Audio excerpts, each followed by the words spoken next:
नमस्कार. ड्रॉइंग म्हणजे काय याबद्दल माहिती पाहूयात.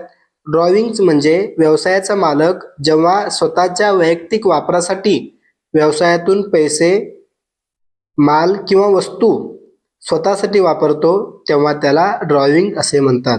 याला मराठीमध्ये उचल असे म्हणतात. ड्रॉइंग का होतं बघा.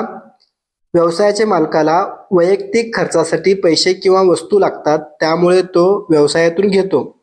ही रक्कम व्यवसायाचा खर्च नसतो, कारण ती मालकाच्या भांडवलातून वजा केली जाते.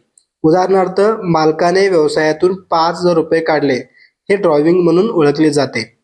मालकाने दुकानातील माल स्वतःसाठी घेतला, हे देखील ड्रॉइंग्ज म्हणून ओळखले जाते. थोडक्यात ड्रॉइंग्ज म्हणजे मालकाने व्यवसायातून वैयक्तिक वापरासाठी घेतलेली रक्कम किंवा वस्तू होय. व्हिडिओ आवडल्यास लाईक करा, शेअर करा.